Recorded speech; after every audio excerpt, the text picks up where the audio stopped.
They said exile would break me. Instead, it set me free. The council's verdict still echoed in my bones: rogue blood, unworthy, cast out, but I didn't beg, didn't cry.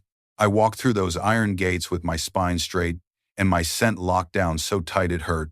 3 days into the Barren Stretch, I learned what freedom actually costs. It costs everything, and sometimes it gives you something worse. The council chamber smelled like old leather and older lies. I stood in the center of the marble floor, wrists bound in silver, not because I was dangerous, but because tradition demanded it. Around me, 12 alphas sat in their high-backed chairs, faces carved from stone and judgment. My former pack's leader, Marcus Graythorn, wouldn't even look at me. Coward. Dimitri Cole. The head counselor's voice bounced off the vaulted ceiling. You stand accused of bloodline fraud. Your father was rogue. Your mother hid this truth for 23 years. By law, you are. Not pack, I finished for him. My voice came out steady, flat. I know. A ripple of surprise moved through the chamber. They'd expected me to plead, to throw myself at their mercy like some broken thing. I'd spent my whole life being what they expected. Not anymore. The head counselor's eyes narrowed. You understand the severity? Exile means no territory, no protection, no bond rights. I met his gaze without flinching. Rogue land or death? Yeah, I got it. Marcus finally looked up. For a second, just a second, something flickered across his face. Regret, maybe, or relief that he wouldn't have to kill me himself. You were a good soldier, he said quietly. Were, past tense. I smiled, and it wasn't kind. I was a lot of things. The silver cuffs came off. They gave me an hour to pack, a canteen of water, and a map with the Barren Stretch marked in red. 70 miles of unclaimed wilderness between packed territories. Most rogues didn't survive the crossing. Most rogues weren't raised in the Graythorn military division. I shouldered my pack and walked toward the gates. No one said goodbye. No one tried to stop me. The afternoon sun hit my face as I crossed the boundary line, and my wolf stirred for the first time in months. Finally, it whispered. Finally, we run. Day 1. I made 15 miles before dark. Found a cave. Checked for territorial marks. Clean. Day 2. My water ran out. I tracked a stream by scent alone, something the pack trainer said was impossible for an Omega. Turned out they'd been wrong about a lot of things. Day 3. That's when everything changed. The Barren Stretch earned its name. No trees, just jagged rock formations and dust that got into everything. The sun cooked the ground until the air shimmered, and at night, the temperature dropped so fast your breath turned to ice. I was rationing the last of my dried meat when I caught it. A scent. Not prey, not plant. Alpha. 3 of them. My wolf went still. Every instinct I had screamed run, but I was too tired, too dehydrated, and too fed up to care anymore. If this was how it ended, torn apart by territorial rogues in the middle of nowhere, at least I'd chosen it. At least it was mine. I kept walking. The scent got stronger. Wood smoke and something darker. Leather. Steel. The kind of smell that made your hindbrain wake up and pay attention. I climbed over a rock shelf and stopped. 3 figures stood at the base of a cliff. Not rogues. Worse, the Ashford brothers. Everyone knew the stories. 3 alphas who'd rejected pack law 15 years ago and carved out their own territory in the most hostile stretch of land on the continent. They didn't accept outsiders, didn't negotiate, didn't leave survivors who crossed their borders without permission. Except I hadn't crossed their borders. Had I? I checked the map again. The red line marking the Barren Stretch ended a quarter-mile back, which meant I'd just walked straight into claimed territory without realizing it. Fantastic. The tallest one turned first. Dark hair, darker eyes, and a scar that cut through his left eyebrow. He looked me over with the kind of assessment that made you feel stripped down to bone. Lost? His voice was gravel and smoke. No. I straightened my shoulders. Exiled. The second brother, broader, with sun-darkened skin and hands that looked like they could break stone, laughed. Not a kind sound. Exiled Omegas don't last long out here. Good thing I'm not most Omegas. The third one hadn't moved. He stood slightly apart from his brothers, arms crossed, watching me with an intensity that made my pulse trip. Lighter hair, gray eyes, and an expression I couldn't read.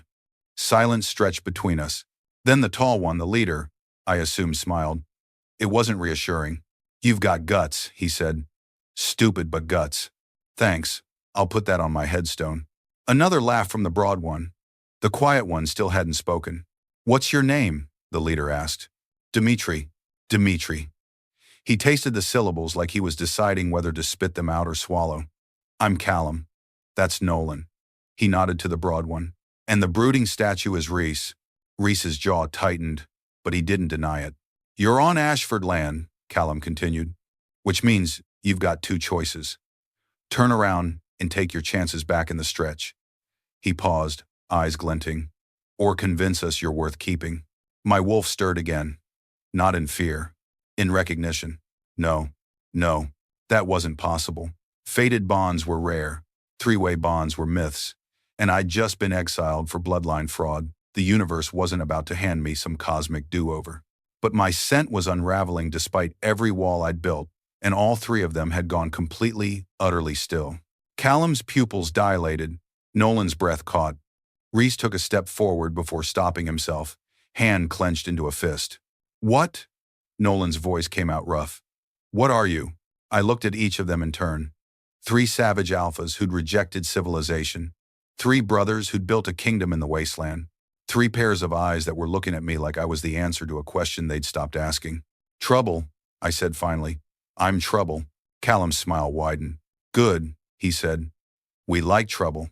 The words hung in the air between us, and I realized I'd stopped breathing. Not from fear, from something far more dangerous. That's reassuring, I said, forcing my lungs to work again. I was worried you'd be boring. Nolan barked out a laugh.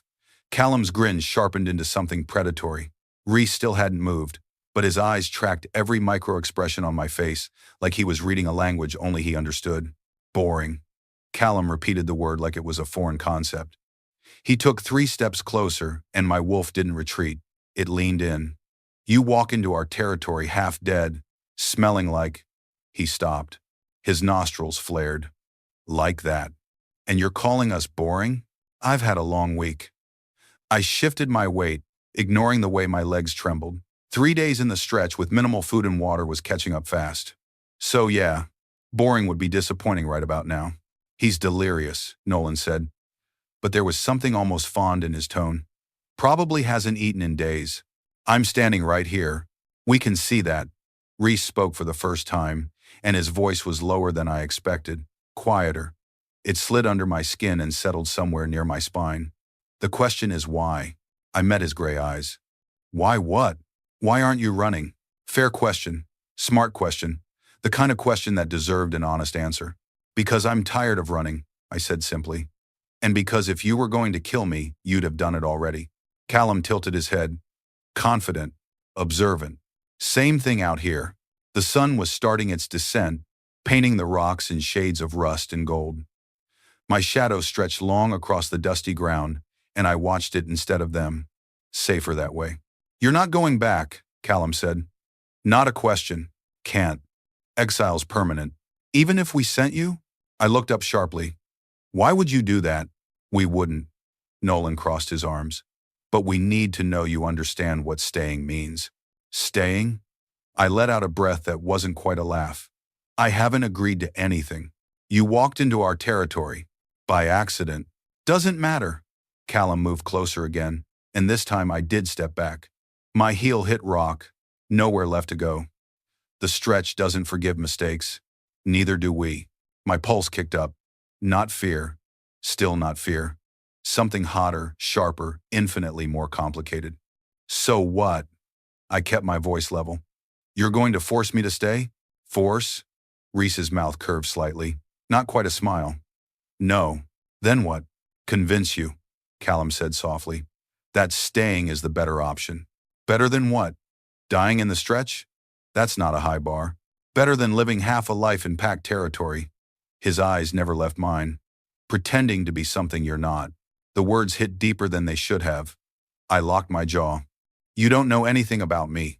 I know you walked 15 miles on minimal supplies and didn't collapse. Nolan gestured at my pack. I know you tracked water by scent, alone. And I know you're standing here trading verbal punches with 3 alphas, instead of submitting like pack doctrine says you should. Pack doctrine exiled me, so forgiveness if I'm not following the manual. Good. Callum's grin returned. We burned ours a long time ago. A gust of wind kicked up dust between us. I tasted copper and sage, felt grit in my teeth. My canteen was empty, my food was gone. The logical part of my brain was screaming that I had no leverage, no options, no reason to stand here pushing back against 3 territorial alphas who could snap me in half without breaking a sweat. But the other part, the part that had walked through those exile gates without looking back, that part was whispering something different. This is what freedom smells like. This is what choice feels like. Stay. Water, I said abruptly. I need water. Rhys moved before his brothers could respond. He pulled a canteen from his belt and held it out. Not throwing it, not making me come to him. Just offering. I took it, our fingers brushed. Heat shot up my arm like lightning finding ground. His pupils blew wide. The canteen slipped, and I caught it with my other hand, but the damage was done. All 3 of them had gone statue still again, and the air pressure had changed. Thicker, heavier, charged. Drink, Rhys said roughly. Before you pass out. I wanted to argue, wanted to prove I was fine. But my hands were shaking, and pride wouldn't hydrate me. I uncapped the canteen and drank. Cold, clean, the best thing I'd tasted in 72 hours. I didn't stop until half of it was gone. When I lowered the canteen, Callum was watching me with an expression I couldn't decode. You felt that, he said. Not a question, an accusation. Felt what? I capped the canteen and held it out to Rhys. He didn't take it. Don't play stupid, you're too smart for it. Maybe I just don't feel like discussing my personal biology with 3 strangers in the middle of nowhere.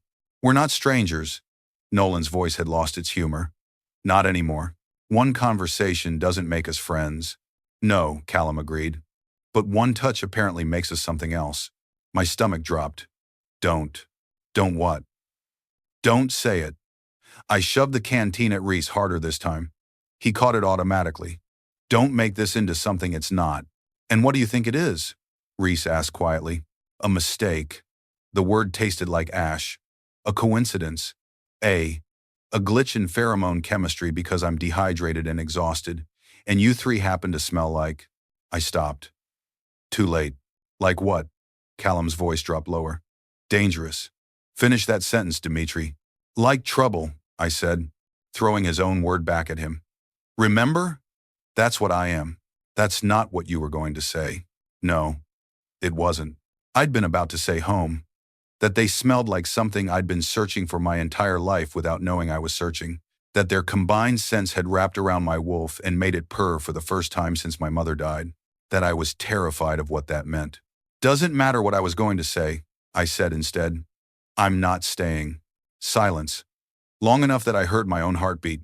Long enough that the sun slipped another degree toward the horizon, stretching shadows into monsters. Then Callum smiled. Okay. I blinked. Okay?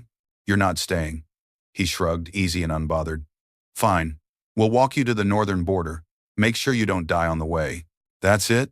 That's it. I didn't believe him. Couldn't believe him. There was something glinting behind his eyes that made my instincts scream trap. Why? I asked. Why what? Why help me? What's in it for you? Nolan laughed, sharp and humorless. Kids got trust issues. Kids got survival instincts. I corrected. There's a difference. Fair enough. Callum turned, gesturing for his brothers to follow. Come on, we've got about 2 hours of daylight left. Better use it. They started walking. I stood there, canteen still in my hands, brain screaming that this was wrong, that alphas didn't just help exiled omegas cross their territory, that there had to be a catch, a condition, a price I hadn't seen yet. But my options were, trust them or die alone. Not much of a choice. I followed. Rhys fell into step beside me, without a word. Nolan took point. Callum led, his stride long and confident, like he knew every rock and crevice by heart. Probably did. How long have you been out here? I asked after 10 minutes of silence. 15 years, Rhys said. That's a long time. Long enough. Long enough for what? His eyes slid toward me, gray and unreadable. To forget what pack law feels like. Something in his tone made my chest tighten. You don't miss it, do you? I opened my mouth, closed it, thought about Marcus's face in the council chamber, about the alphas who'd trained beside me for years and hadn't said a single word in my defense. About a lifetime of being told I was worth something, only to discover the foundation was built on lies. "No," I said finally. "I don't." Rhys nodded once, like I'd confirmed something he already knew. We walked in silence after that. The terrain got rockier, harder to navigate. Twice I stumbled, and twice Rhys's hand shot out to steady me. The third time, I waved him off. "I'm fine." "You're limping." I said I'm fine. His jaw tightened, but he backed off. Smart alpha. Learning already. The sun touched the horizon, bleeding red across the sky. Callum stopped at the base of a rock formation that looked like a broken tooth. "We camp here tonight," he announced. I looked around. "Here? Problem? It's exposed. It's defensible." Nolan was already dropping his pack. "And there's a spring 20 yards east. Fresh water. Plus," Callum added, grin returning, "if you collapse from exhaustion in the middle of the night, we'd prefer not to carry you." How considerate. "We try." Rhys moved past me, his shoulder brushing mine. That same electric jolt. He felt it too. I saw it in the way his breath hitched, the way his hands curled into fists. But he didn't say anything. None of them did. They just started setting up camp like this was normal. Like they hadn't just felt the ground shift beneath all of us. I stood there, canteen in hand, and wondered what the hell I'd gotten myself into. And why. Part of me didn't want to leave. I dropped my pack near a flat section of rock, far enough from theirs to make a point. Nolan noticed. His mouth twitched like he was holding back a comment. "Spring's that way." He pointed east. "If you want to clean up, I'm fine. You've got dust in places dust shouldn't be. Thanks for the inventory. Just saying." He turned back to the fire pit Callum was building. "Offer stands." My skin itched. My clothes stuck to me in ways that made me want to peel them off and burn them. 3 days of sweat and grit had formed a second skin I couldn't ignore much longer. "Fine." I grabbed my pack. "Which way exactly?" Rhys looked up from where he was laying out bedrolls. "I'll show you. I can follow directions. Not a question of ability." He straightened, and the fading light caught the sharp angles of his face. "It's a question of safety. I can handle myself." "Probably." He started walking. "But the canyon cats can't read your resume." "Canyon cats?" "Right. Because exile and dehydration weren't enough. The universe had to throw in predators too." I followed him. The spring wasn't far, just tucked behind an outcropping that blocked it from view. Water bubbled up from between rocks, forming a pool about 6 feet across, clear enough to see the bottom. Cold enough that steam shouldn't be rising from the surface, but it was. "Hot spring?" I asked. "Warm. Geothermal vent underneath." Rhys stayed near the entrance, his back to me. "Take your time. I'll keep watch." "You don't have to do that." "Yes," he said quietly. "I do." Something in his tone made me pause. Not threat, not demand, just certainty. Like keeping me safe was already written into his bones, and he didn't know how to rewrite the code. "Rhys." He didn't turn around. "Why are you really helping me?" His shoulders tensed. "Does it matter?" "Yeah, it does." Silence stretched between us. The water burbled. Somewhere in the distance, something howled. Not wolf, something else. "Because you're alone," he said finally. "And no one should be alone out here." The words hit softer than they should have. I wanted to argue. Wanted to say I'd been alone my whole life, that I knew how to survive it, that I didn't need his pity or his protection. But my throat had closed up, and the words wouldn't come. 10 minutes, I said instead. "That's all I need." He nodded once. I stripped down to nothing, ignoring the way my hands shook. The water was perfect, hot enough to ease the ache in my muscles, cool enough not to scald. I sank in up to my shoulders and let out a breath I'd been holding for 3 days. Maybe longer. The grit washed away. The exhaustion didn't. I scrubbed my skin until it was raw, dunked my head under, and tried not to think about how close Rhys was standing, how his scent carried even here, wood smoke and something sharper, how my wolf was practically rolling over, showing its belly, begging for something I couldn't name. Wouldn't name. I surfaced, slicked my hair back and froze. Rhys had turned around. Not all the way, just enough that I could see his profile, the hard line of his jaw, the tension in his neck. "You okay?" I asked. "Fine." "You're a terrible liar." His mouth curved. Still not quite a smile. So are you. What's that supposed to mean? It means you're pretending this doesn't affect you.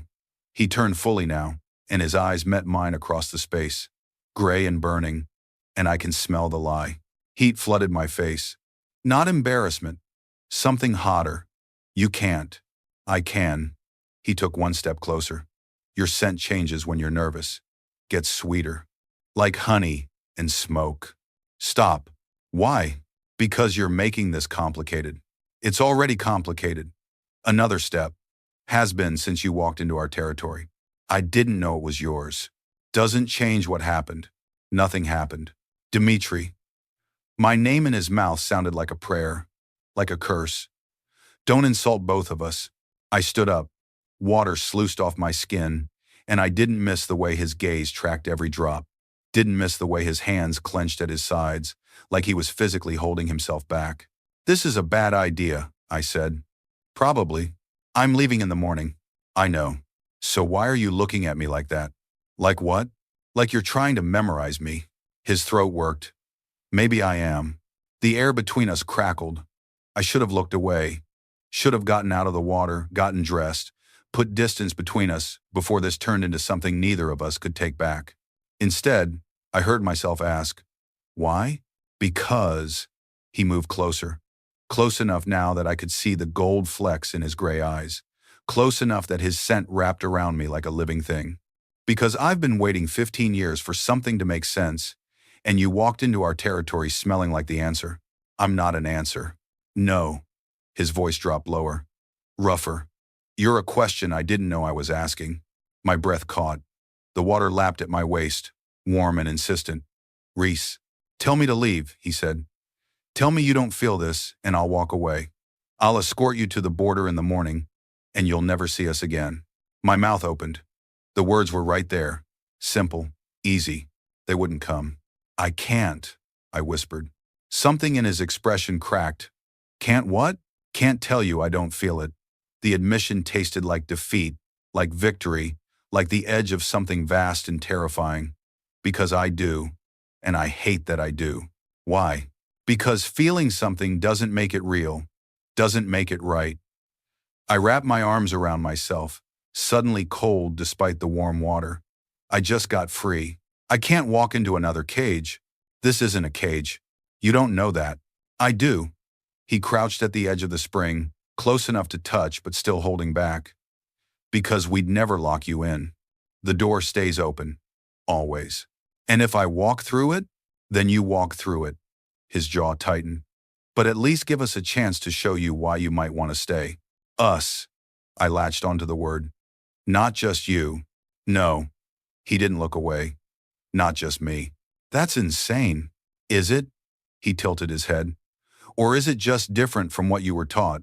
I didn't have an answer for that. Didn't have an answer for any of this. Get dressed, Rhys said finally, standing. Before you freeze. I'm not cold. You're shaking. I looked down. He was right. My whole body was trembling, and it had nothing to do with temperature. He turned his back again, giving me privacy I didn't ask for but desperately needed. I climbed out of the water, dried off with my spare shirt, and pulled on clean clothes from my pack. My hands still shook. My wolf still purred. I'm decent, I said. He didn't turn around immediately. When he did, his expression was carefully neutral, controlled. But I saw the hunger underneath, the want he was trying so hard to bury. We should head back, he said. Yeah.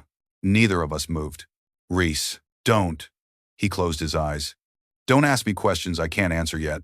I wasn't going to. Then what? I was going to say thank you. The words felt awkward.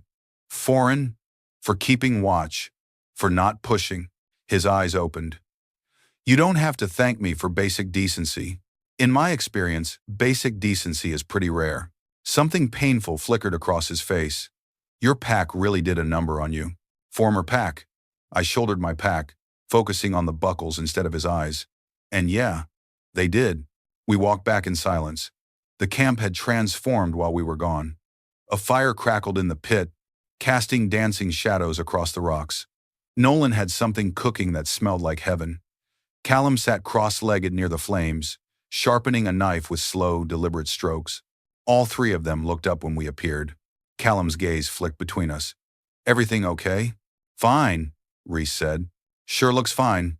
Nolan gestured at the food. Hungry? Starving. I'd been running on adrenaline and spite for 3 days.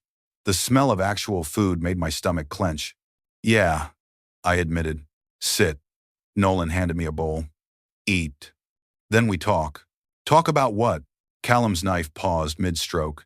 His eyes met mine across the fire, dark and burning. About why you're really here, he said. And what happens next. The bowl was warm in my hands. The food was real. The firelight painted everything in shades of amber and shadow. And I realized, with a clarity that felt like falling, that I'd already made my choice. I just didn't know if I was brave enough to admit it yet. I sat down near the fire, close enough to feel the heat but far enough to maintain distance. The bowl was filled with something that looked like stew. Meat, vegetables, actual seasoning. My mouth watered. You made this out here? I asked Nolan. We're not savages. He settled across from me, his own bowl in hand. Well, not completely.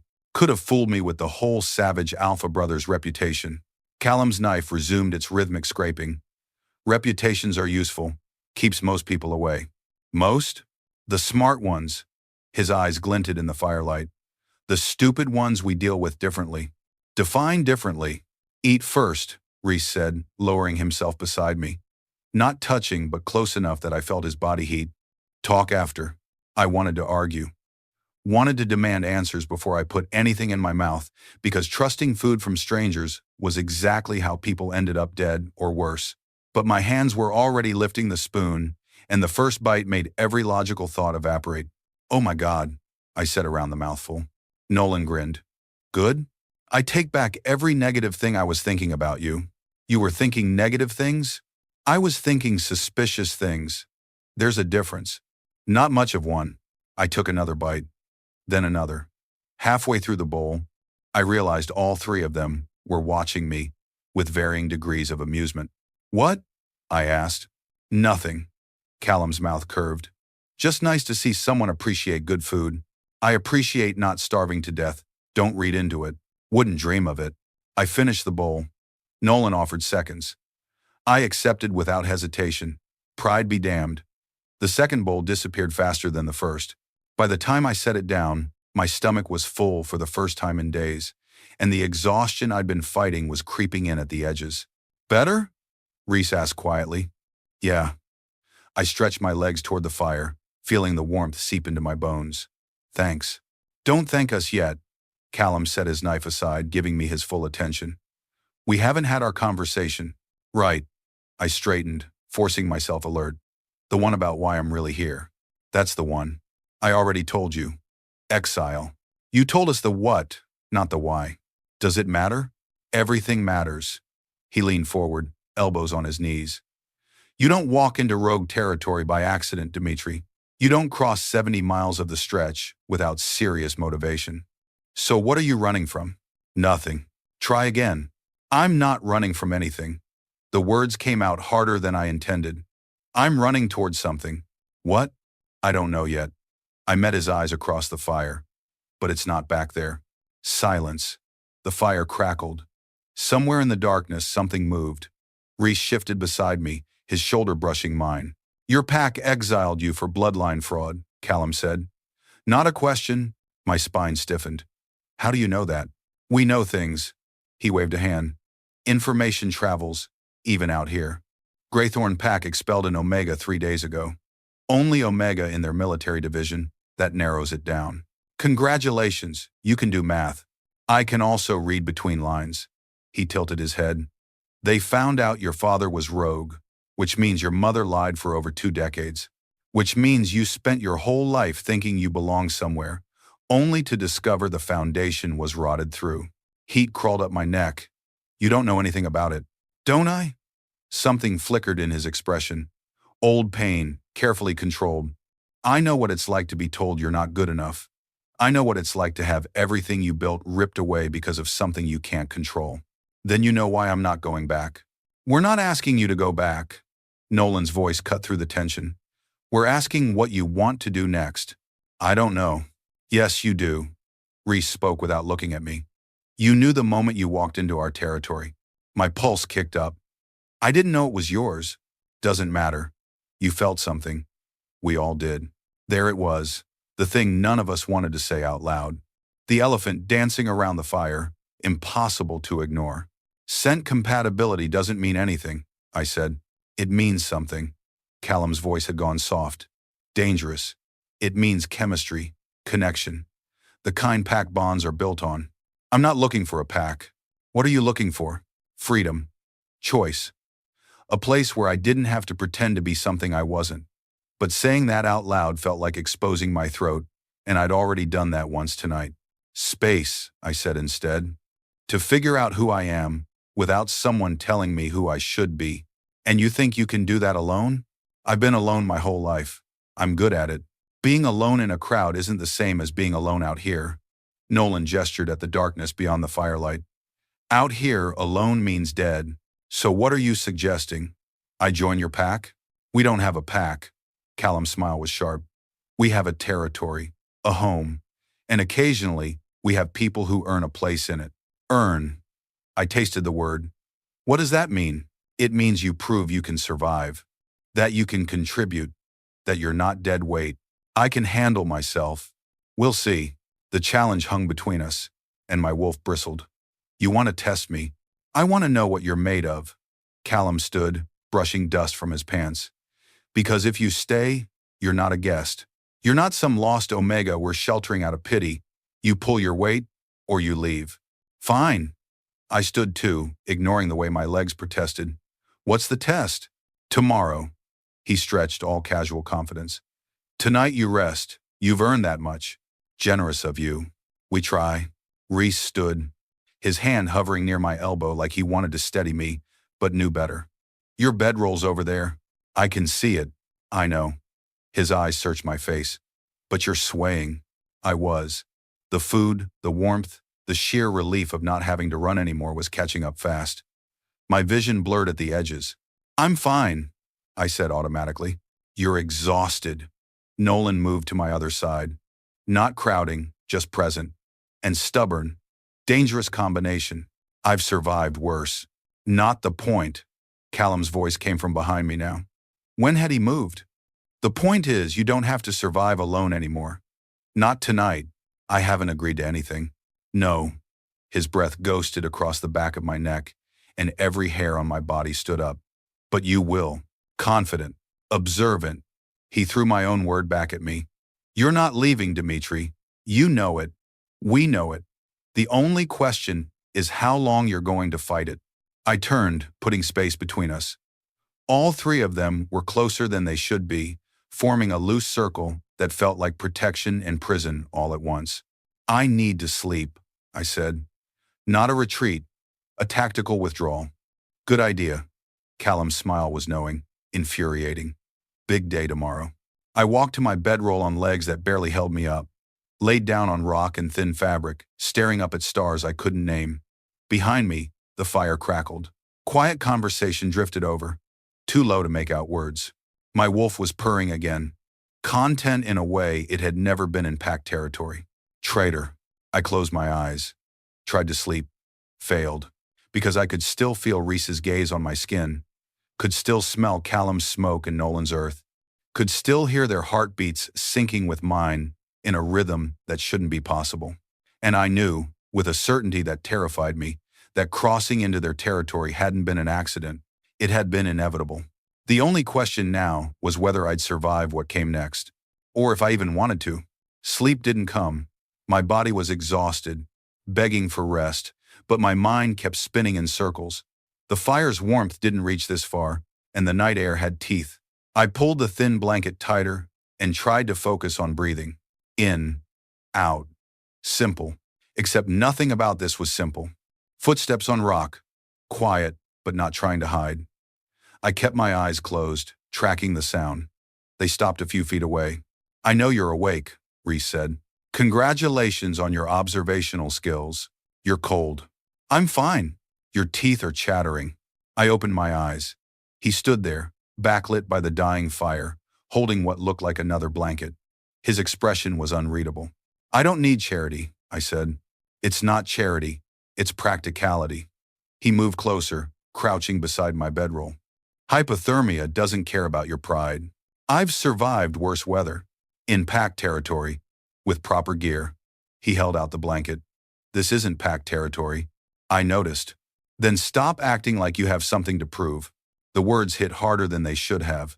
I sat up, ignoring the way my body protested, and snatched the blanket from his hands. Our fingers brushed again. That same electric shock. He inhaled sharply. Does it hurt? I asked before I could stop myself. Does what hurt? The touching. The connection. Whatever this is. His jaw tightened. No. Then why do you look like it does? He was quiet for a long moment. The fire crackled. Wind whistled through the rocks. Because I've spent 15 years not feeling anything, he said finally, and now I can't stop feeling everything. The honesty in his voice made my chest ache. I wrapped the second blanket around my shoulders, and the warmth was immediate. Better. Thank you, I said quietly. You're welcome. He should have left then. Should have gone back to the fire, back to his brothers, back to whatever patrol rotation they probably had planned. Instead, he settled onto the ground beside my bedroll, legs crossed, close enough to touch but still maintaining distance. What are you doing? I asked. Keeping watch. I don't need a babysitter. Didn't say you did. He pulled out the knife from his belt, started cleaning dirt from under the blade with methodical precision. But something's been tracking us for the last hour. Canyon cat, probably. They like to test new scents. My pulse spiked. And you're just mentioning this now? You needed to eat first. To rest. His eyes flicked to mine.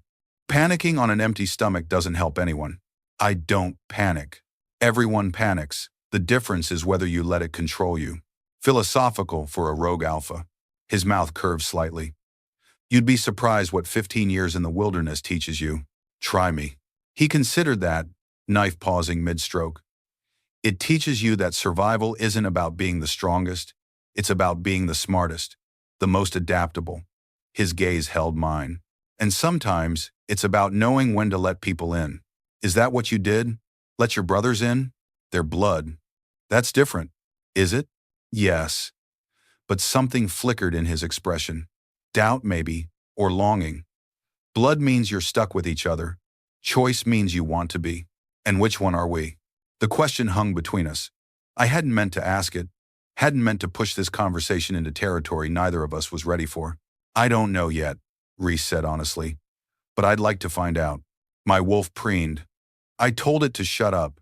The test tomorrow, I said, changing the subject before I did something stupid. What is it? Hunt. That's it? That's everything. He went back to cleaning his knife. Out here, if you can't hunt, you can't eat. If you can't eat, you die. Simple math. I can hunt. Military training or actual experience? Both. Good. He nodded approval. Then you'll be fine. Will I be hunting alone? Do you want to be? Yes. No. I didn't know anymore. Part of me wanted to prove I could do this solo, that I didn't need their help or their protection. But another part, the part that was warm for the first time in days, that had eaten real food and felt something close to safe, that part was whispering different things. Dangerous things. I haven't decided, I said.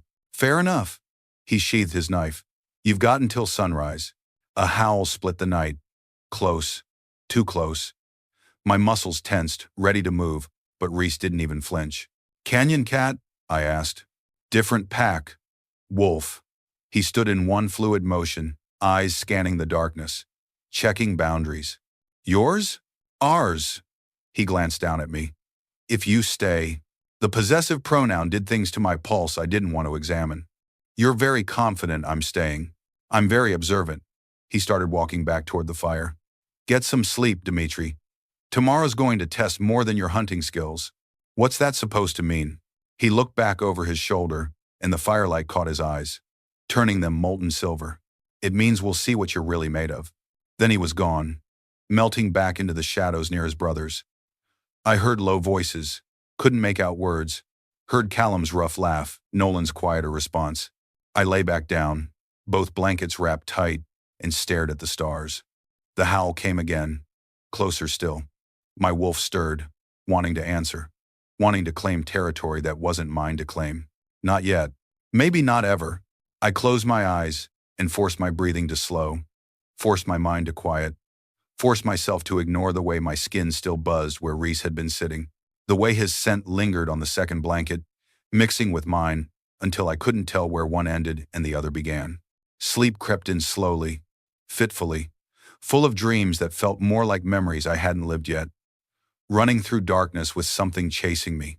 No, not chasing. Running beside me, three shadows, keeping pace, never falling behind. In the dream, I wasn't afraid. In the dream, I was home. I woke to the sound of metal on stone. My eyes snapped open, hand reaching for the knife I kept strapped to my thigh. The sky was still dark, but the quality of darkness had changed. Dawn was coming, maybe an hour away. Callum stood near the fire, sharpening his blade with long, deliberate strokes. He glanced over when I sat up. "Morning," he said. "It's not morning yet." "Close enough." He tested the blade's edge with his thumb. "You sleep?" "Some." "Good. You'll need it." I pushed the blankets aside and stood. My body ached, but it was manageable. Better than yesterday. Food and rest had done their job. "Where are the others?" I asked. "Perimeter check." He set his knife aside, making sure our visitor from last night moved on. "The canyon cat and the wolf pack." His eyes tracked my movements as I rolled my shoulders, working out the stiffness. "You're not stiff enough for someone who crossed the stretch." Is that a compliment or an accusation? Observation. He stood, and I was reminded again how big he was, not just tall. Built like something that could break rocks with bare hands. "You've got training most Omegas don't. Military grade." "So?" "So, it makes me curious." He moved closer, circling like a predator testing prey. "What were you doing in a military division?" "My job, which was reconnaissance, information gathering, occasionally getting into places I wasn't supposed to be." His eyebrows rose. "Spy work, intelligence work. There's a difference." "Not much of one." "Big enough." I turned, keeping him in sight. "I didn't kill anyone if that's what you're asking." "I wasn't." He stopped circling. "But I am asking why they trained an Omega for field work instead of keeping you in medical or communications." "Because I was good at it." The words came out sharp, defensive. "Because I could get in and out without being noticed. Because no one suspects an Omega of being a threat. Until you are. Until I am." Something like respect flickered across his face. "You're full of surprises, aren't you?" "I try to keep things interesting." "Mission accomplished." He picked up his knife, sliding it into the sheath at his hip. "The others should be back soon. Then we hunt. Together? Is that a problem?" "I thought this was a test." "It is." His smile was sharp. "But tests don't have to be solo. Out here, survival is a team sport. I'm not part of your team." "Not yet." He started walking toward the eastern ridge. "But you could be." I watched him go, tall and confident, moving through the darkness like he owned it.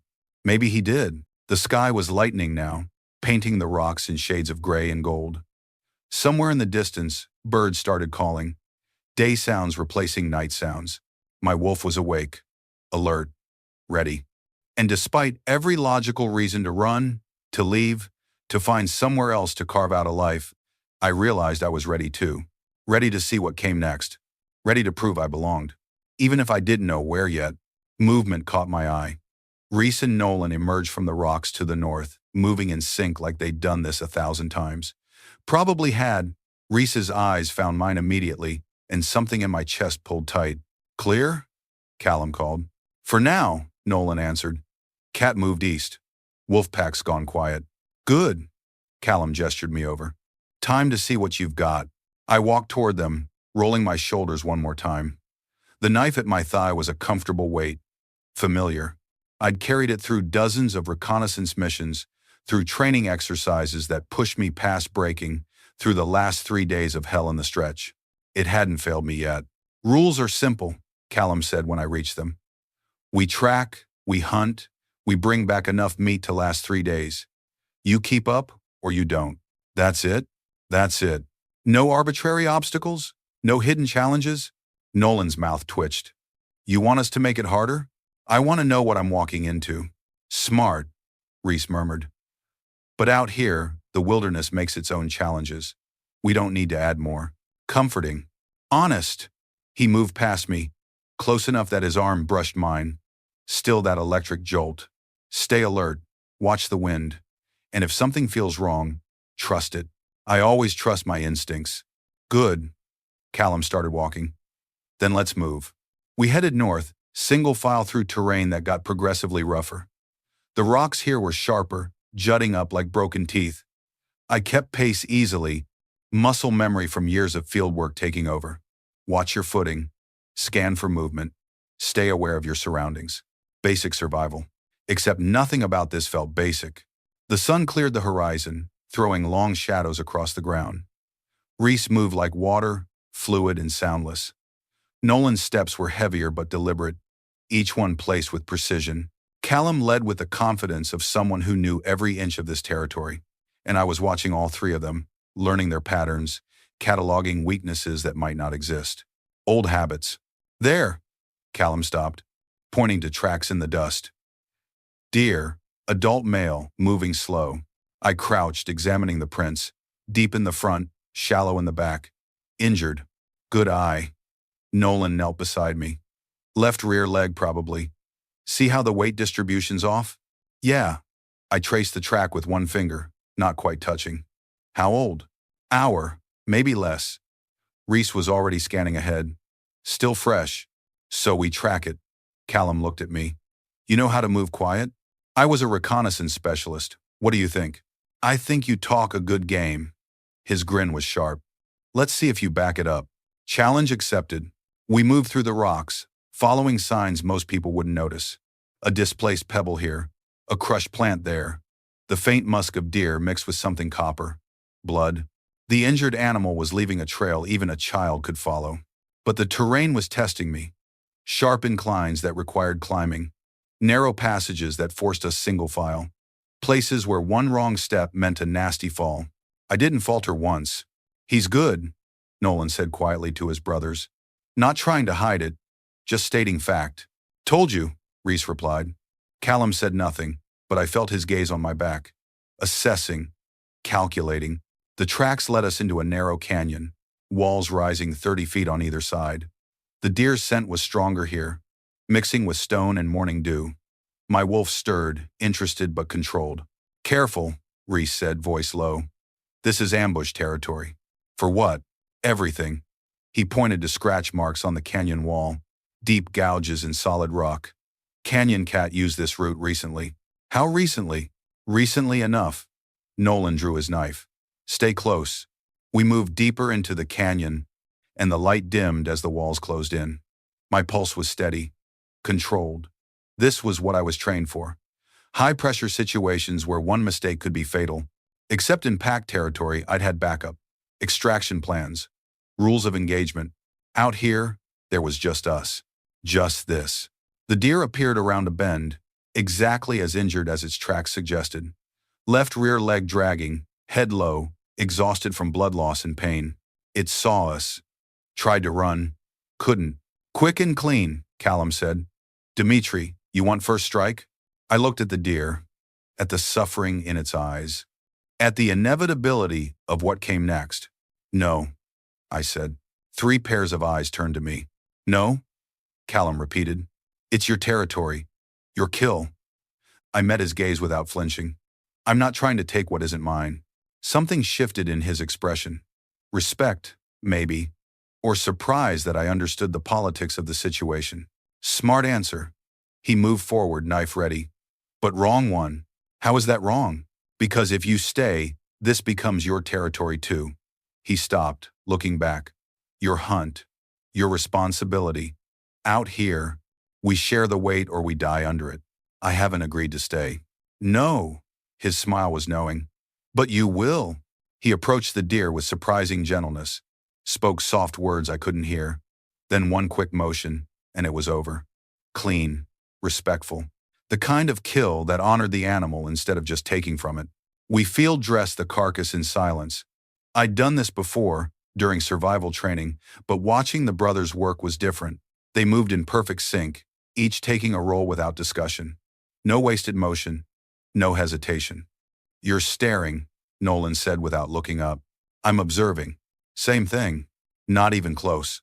He laughed. and the sound echoed off the canyon walls. You don't give an inch, do you? Not if I can help it. Good. He wiped his blade clean. Pushovers don't last long out here. We divided the meat, each taking a portion. My pack was heavier on the return trip, but I didn't complain, didn't slow down, just kept pace with 3 alphas, who were testing me with every step. The sun was higher now, heat building. Sweat trickled down my spine. My legs burned. But I'd run reconnaissance missions in worse conditions, and I'd be damned if I showed weakness now. Water break, Callum called. We stopped in the shade of an overhang. Nolan passed around a canteen. When it reached me, I drank just enough to wet my throat and passed it on. Rhys took it but didn't drink. Just watched me with those gray eyes that saw too much. You're hurting, he said quietly. I'm fine. Your left leg. You're favoring it. Damn. I thought I'd hidden that better. Old injury, I admitted. Acts up sometimes. From what? Training accident. Torn ligament that didn't heal quite right. And they still put you in the field? They needed people who could move quiet and think fast. A little pain wasn't enough to disqualify me. I took the canteen back, had another small sip. Besides, pain is just information. Doesn't have to control you.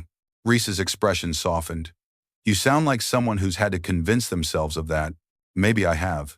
Does it work? Most days. He nodded slowly, like I'd confirmed something he suspected.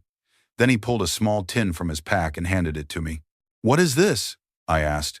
Salve. Willow bark and arnica. Helps with inflammation. He gestured to my leg. Use it tonight. You'll feel better tomorrow. I turned the tin over in my hands. Homemade, by the look of it. Carefully crafted. You make this? Rhys is our medic, Nolan said. Among other things. How very domestic of you. Rhys's mouth curved. Survival isn't just hunting and fighting. It's knowing how to heal what breaks. The words felt weighted. Like he was talking about more than just injuries. Thank you, I said, pocketing the tin. Don't thank me yet. He stood, offering me a hand up. We're only halfway back. I took his hand. That jolt again, stronger this time. His fingers tightened briefly before letting go. You feel it every time, I said. Not a question. Yes. Does it get easier? No. His eyes held mine. But you get used to it. I don't want to get used to it. Why not? Because getting used to something meant accepting it, meant letting it become part of you, meant admitting that maybe, just maybe, this was exactly where I was supposed to be. Because, I said instead, I don't know if I'm staying yet. Yes, Rhys said softly. You do. Then he turned and followed his brothers, leaving me standing there with truth I wasn't ready to face. I shouldered my pack and followed anyway, because he was right. I'd known since the moment I'd crossed into their territory. Known since the first time our eyes met. Known since my wolf had whispered home and meant it. The only question left was how long I'd keep lying to myself about it. We made it back to camp as the sun reached its peak. The heat was brutal now, turning the air thick and heavy. My shirt clung to my back, and the pack's weight had started grinding into my shoulders about a mile ago. I didn't complain, didn't slow down, just kept putting one foot in front of the other until Callum finally stopped at the camp's edge. Not bad, he said, dropping his own pack. For a first run. High praise. I lowered mine more carefully, biting back a wince as my leg protested. I'm honored. You should be. Callum doesn't hand out compliments. Nolan was already pulling out the meat, examining it with a critical eye. This'll keep us fed for a while. Told you I could pull my weight. One hunt doesn't prove anything. Callum sat on a flat rock, pulling out a water skin. But it's a start. How many hunts does it take? As many as it takes. That's not an answer. It's the only answer I've got. He drank, then wiped his mouth with the back of his hand. Out here, trust is earned in increments. You don't get it all at once. Fair enough. I sat down harder than I meant to, and pain shot through my leg.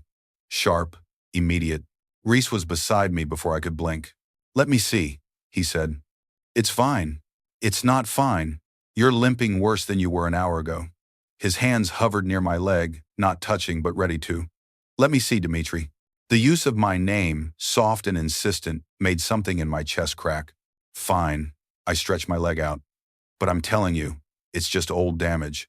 He knelt in the dust, fingers gentle as they probed the muscle. Even through my pants, His touch sent heat racing up my thigh. Not just the bond, something deeper, more human. Scar tissue, he murmured. Badly healed. Who set this? Pack medic. They did a shit job. They did their job. I just didn't follow recovery protocol.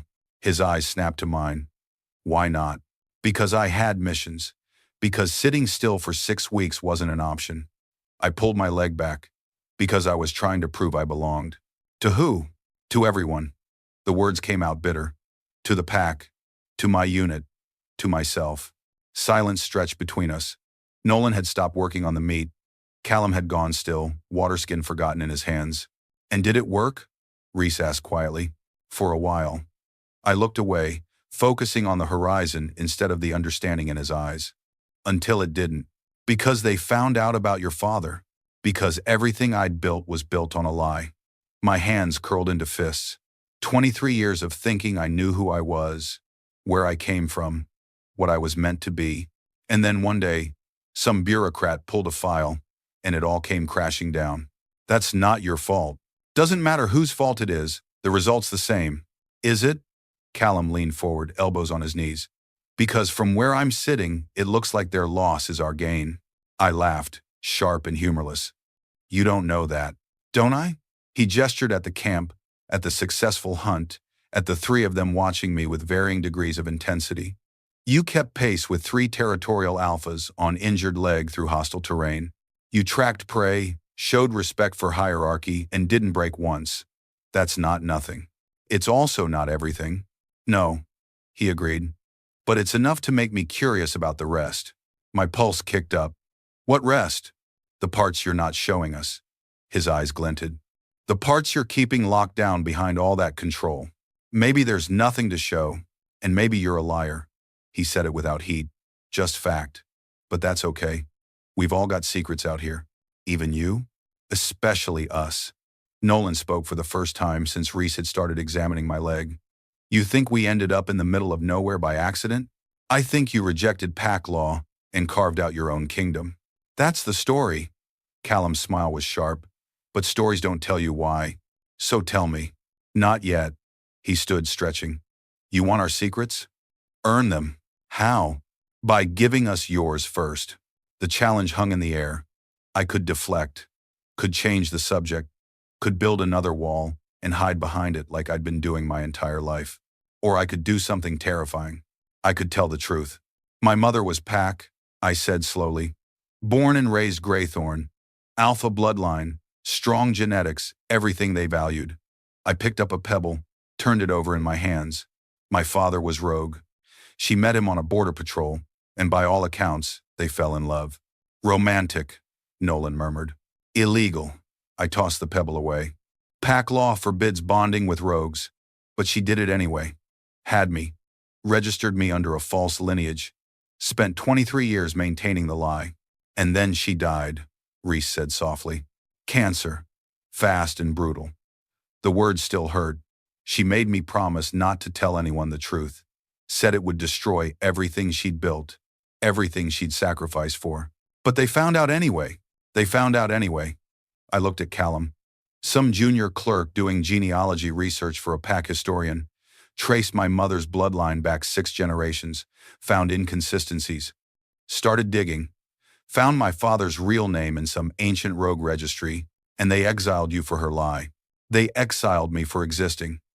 The bitterness leaked through despite my best efforts, for being proof that their perfect system isn't so perfect, for making them question what else might be rotting underneath. Silence, heavy and thick. Then Callum started laughing. Not cruel, not mocking, just genuinely amused. What's so funny? I demanded. You. He wiped his eyes. You're sitting here thinking you're damaged goods, thinking you're less than, when really, you're just proof that pack law is bullshit. That's one way to look at it. It's the only way to look at it. He crouched in front of me. Serious now. They didn't exile you because you were flawed. They exiled you because you were dangerous, because you proved that their precious hierarchy can be challenged, that love doesn't follow their rules. Love got my mother killed. Love kept you alive. Rhys's hand settled on my shoulder, warm and steady. She chose you over her pack, over her status, Over everything. That's not weakness. That's strength. My throat tightened. It didn't feel like strength. It never does. Not when you're living it. His thumb brushed against the base of my neck, and every nerve ending lit up. But looking back, that's when you see it clearly. I wanted to pull away. Wanted to maintain distance, keep walls up, protect myself from whatever this was becoming. Instead, I leaned into his touch. Just slightly. Just enough. His breath caught. "Dimitri," he said, and my name in his mouth sounded like a prayer. "Don't." I closed my eyes. "Don't make this more than it is. What if it already is? Then we're all in trouble." "Maybe." Callum's voice came from closer than before. I opened my eyes to find him kneeling beside Rhys, both of them watching me with identical expressions of hunger and something softer. But trouble's more interesting than safe. I've had enough trouble for one lifetime. Have you? Nolan joined them, completing the circle. Or have you just had the wrong kind? My pulse was racing now. 3 alphas, close enough to touch, their combined sense wrapping around me like a physical thing. Cedar and smoke and earth. Wild and untamed and utterly intoxicating. This was dangerous. This was exactly what I'd been running from. This was exactly what I'd been running toward. "I should go," I said, not moving. "Where?" Callum's hand found my other shoulder. "Back to pack territory, back to people who threw you away. Somewhere that isn't here." "Why?" "Because this is too much." My voice cracked despite my best efforts. "Because I don't know how to be what you need. We don't need you to be anything." Rhys's thumb was still tracing circles on my neck. "We just need you to be here." "That's not enough. It's everything." Nolan's fingers threaded through my hair, gentle and devastating. "Don't you see? You walked into our territory and suddenly everything made sense. The 15 years out here, the waiting, the feeling like something was missing. You're saying I'm what was missing. We're saying you're what we've been looking for." Callum leaned closer. "Even if we didn't know we were looking. That's insane." "Probably." His smile was soft now, real. "But so is rejecting pack law and building a life in the wilderness. We're not exactly known for our sanity." Despite everything, I laughed. Short and broken, but real. "There he is," Rhys murmured. "The real you. Behind all the walls. The walls keep me safe." "From what?" "From this." I gestured at the 3 of them, at the way they surrounded me like I was something precious. "From feeling too much. From wanting something I can't have." "Who says you can't have it?" Callum's hand slid from my shoulder to my jaw, tilting my face toward his. "Who says you can't have everything?" My breath stuttered. "That's not how the world works. Maybe not your world." His eyes searched mine. "But out here, we make our own rules." "And what are your rules?" "Simple." He leaned in until our foreheads touched. "You want to stay? You stay. You want to leave? You leave. But whatever you choose it honestly. No more lies. No more hiding. And if I choose to stay, then you're ours." His voice dropped to a whisper. "And we're yours. Simple as that." "Nothing about this is simple." "No," he agreed. "But it's real. And after a lifetime of lies, isn't that worth something?" It was worth everything. It was worth more than I knew how to say.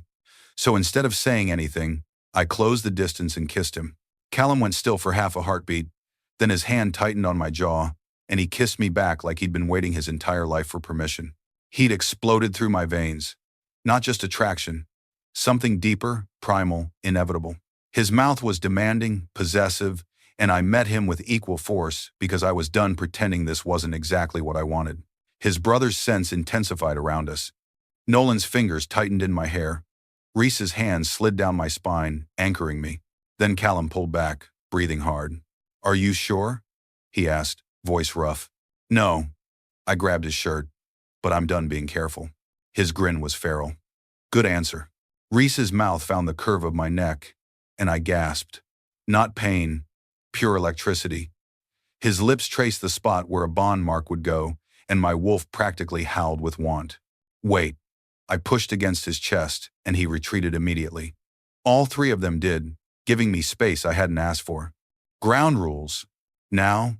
Nolan's voice was strained. "Especially now." I stood, needing distance to think clearly. "I'm not doing this without boundaries." "Fair." Callum's eyes tracked my every movement. "What do you need?" "A safe word. Something that stops everything. No questions asked. Raven, Rhys said immediately. Say Raven. And we stop. I nodded.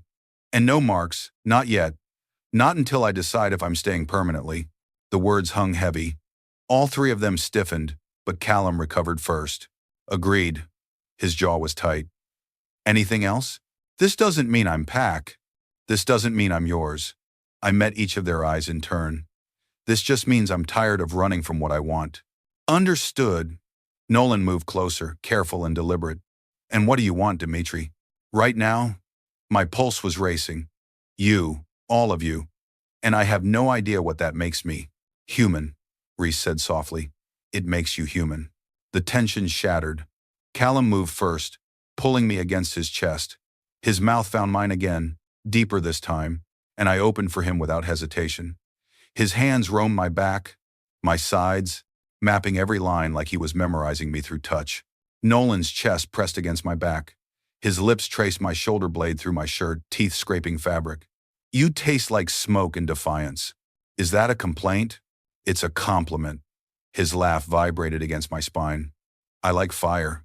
Rhys's hands worked at my shirt, pushing it up. Cool air hit heated skin, and then his mouth was there, trailing kisses across my ribs. Worshipful, reverent, too gentle. I'm not going to break, I said. We know. Callum bit my lower lip, and pleasure sparked through me. But we're going to take our time anyway. Why? Because we've waited 15 years for this. His eyes burned into mine. We can wait another hour to do it right. My knees went weak.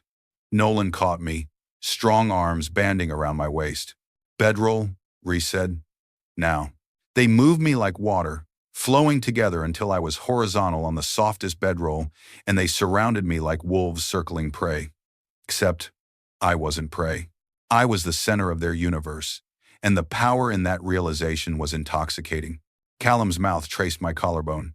Nolan's hands explored my chest, thumbs brushing over sensitive skin that made me arch. Rhys kissed his way down my stomach, and when his teeth grazed my hip bone, I couldn't stop the sound that escaped. That's it, Callum murmured against my throat. Let us hear you. Bossy. You love it. I did. God help me, I did. Time blurred, hands and mouths in heat until I couldn't tell where one of them ended and another began. They learned me like a language, testing what made me gasp, what made me moan, what made me forget my own name. And I learned them too. The scar on Callum's shoulder, the calluses on Nolan's palms, the way Rhys's breath hitched when I touched the base of his spine. We moved together like we'd done this 1,000 times, like our bodies already knew the choreography. Safe word? Callum asked at one point, pupils blown wide. Green, I managed. So green. His smile was pure sin. The world narrowed to sensation, to the slide of skin on skin, to the way they touched me like I was something sacred and profane all at once, to the moment when everything built to a crescendo and shattered into something that felt like flying. After, we lay tangled together, breathing hard. Someone's arm across my chest, someone's leg hooked over mine, someone's fingers tracing lazy patterns on my shoulder. That was, Nolan started. Yeah, I agreed. Callum laughed, low and satisfied. Eloquent, both of you. You try forming sentences right now, I challenged. Fair point. Silence settled over us. Comfortable. Easy. The sun was starting its descent, painting the sky in shades of amber and rose. The heat had broken, replaced by evening coolness that felt like relief. My wolf was purring. Content in a way I'd never felt before. Dangerous. So dangerous. What happens now? I asked the question I'd been avoiding. Now, Rhys said, you decide. Decide what? Whether this was a moment or a beginning. His gray eyes found mine. Whether you're leaving in the morning or staying to see what comes next. My throat tightened. What if I don't know? Then you figure it out.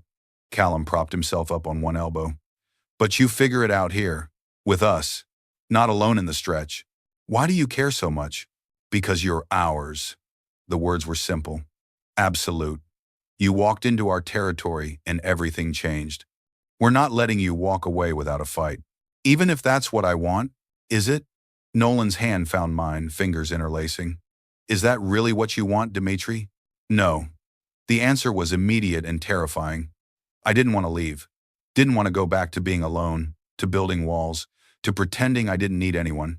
But admitting that felt like surrendering something I couldn't name. I need time, I said finally. How much? I don't know. Then take what you need. Rhys kissed my temple. But take it here. Let us prove we're worth the risk. The sun touched the horizon. Somewhere in the distance, wolves howled. Not threat, just song.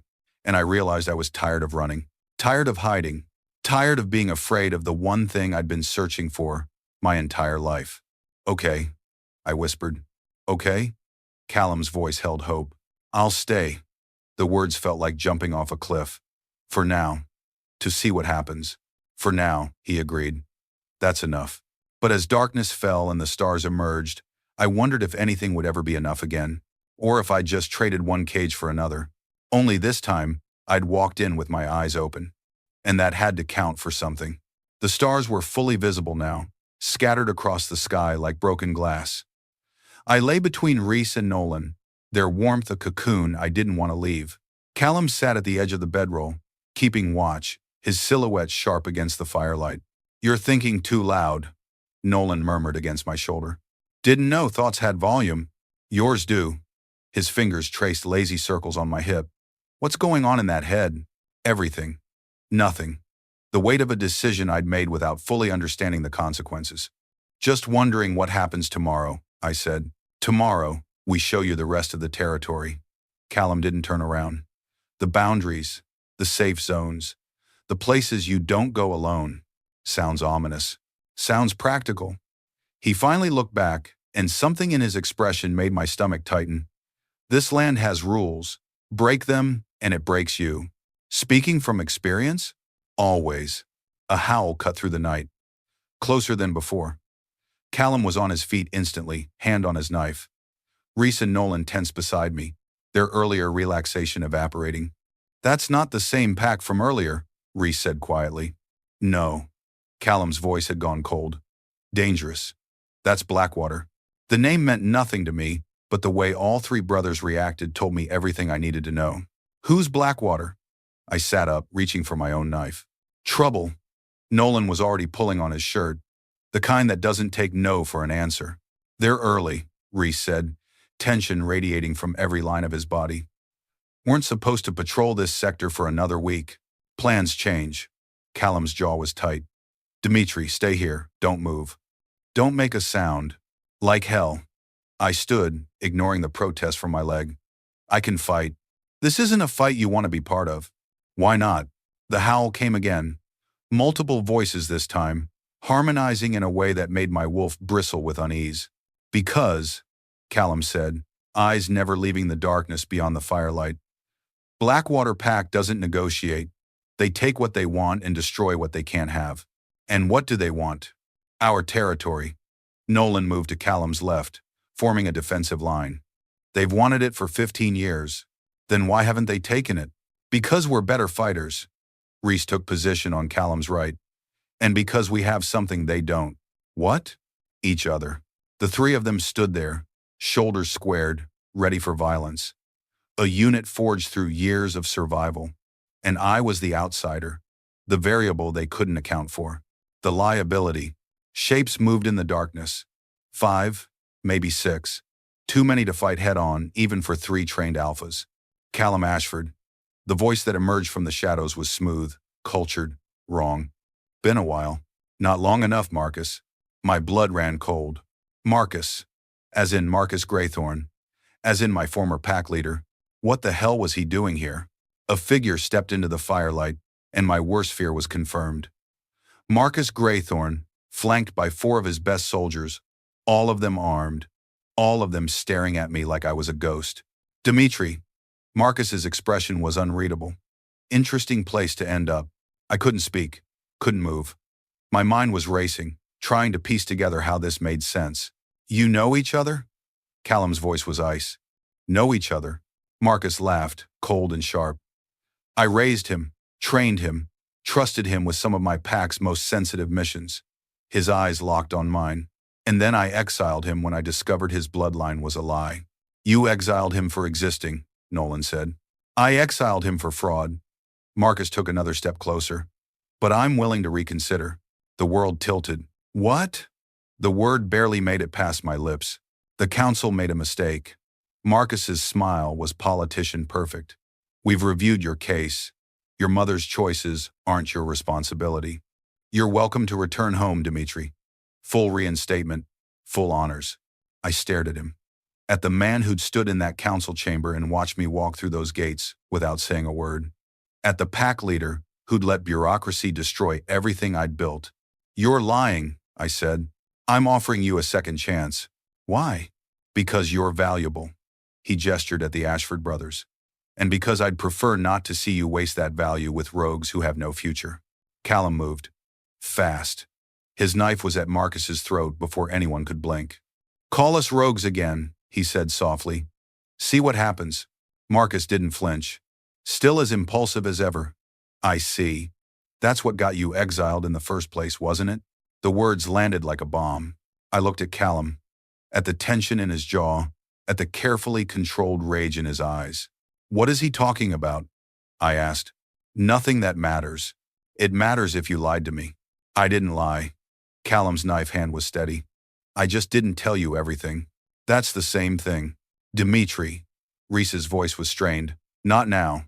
We need to deal with this first. No. I stepped forward, positioning myself between Callum and Marcus. We deal with it now. What happened 15 years ago? Silence. Heavy and suffocating. Then Marcus smiled. You really don't know, do you? He looked delighted. They didn't tell you who they are. What they did. Shut up, Nolan growled. The Ashford brothers were Greythorn pack, Marcus continued, ignoring him. Elite guard, in fact. Until Callum killed another pack member in a dominance dispute and refused trial. All three of them fled rather than face justice. The ground dropped out from under me. That's not what happened, Callum said. Isn't it? Marcus tilted his head. You killed Victor Strand. That's fact. You fled. That's fact. You've been hiding in this wasteland ever since. Also fact. I looked at Callum. At the brothers who'd held me, touched me, made me feel safe. Tell me he's lying, I said. Callum's jaw worked. It's more complicated than that. Tell me he's lying. I can't. The words hit like a physical blow. You killed someone, I said, flat, emotionless. Yes. And you didn't think that was important information? It was self-defense. That's what they all say, Marcus murmured. Stay out of this. I snapped at him before turning back to Callum. When were you going to tell me? When you were ready to hear it. I deserve to know. You deserve to see us first. His voice cracked slightly. To know us before you knew our past. That's not your decision to make. Dimitri, please. Don't. I stepped back. Away from him, away from all of them. Don't touch me right now. My hands were shaking. My wolf was howling, confused and betrayed. Everything I'd felt an hour ago, everything I'd admitted to wanting, was crumbling like ash. Marcus watched with satisfaction. The offer stands, Dimitri. Come home, leave these murderers behind. They're not murderers, I heard myself say. They killed Pack. So did you. I met his eyes. You just did it with bureaucracy instead of claws. His expression hardened. Choose carefully. This is your last chance. I looked at Marcus, at the soldiers behind him, at the pack that had thrown me away. Then I looked at the Ashford brothers, at Callum's desperate eyes, at Rhys's clenched fists, at Nolan's barely controlled fury, at the men who'd lied to me by omission, at the men who'd made me feel something for the first time in my life. I need time, I said. You don't have time, Marcus replied. Choose now. And that's when the first arrow flew. It whistled past my ear, so close I felt the displacement of air, embedded itself in the ground where Marcus had been standing, a heartbeat before. He'd moved. Too fast. Predator reflexes. Ambush! One of his soldiers shouted. Chaos erupted. More arrows rained down from the rocks above, coming from angles that made no sense if this was just Greythorn Pack. Someone else was here. Someone who wanted both groups dead. Blackwater, Callum snarled, grabbing my arm and pulling me toward cover. They used Marcus as bait. I yanked free. I can move on my own. Then move faster.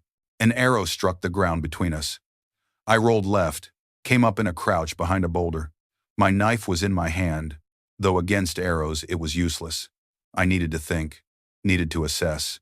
Marcus's soldiers had scattered, taking defensive positions. The Ashford brothers moved like water, flowing between cover points with practiced ease. And above us, hidden in the darkness, at least a dozen attackers rained down death. "How many?" Nolan shouted to Callum. "Too many." Callum's eyes scanned the ridge. "They've had this planned. For how long?" "Long enough." An arrow caught one of Marcus's soldiers in the shoulder. He went down hard, and the scent of blood hit the air. My wolf stirred, battle instincts kicking in despite everything. I was trained for this.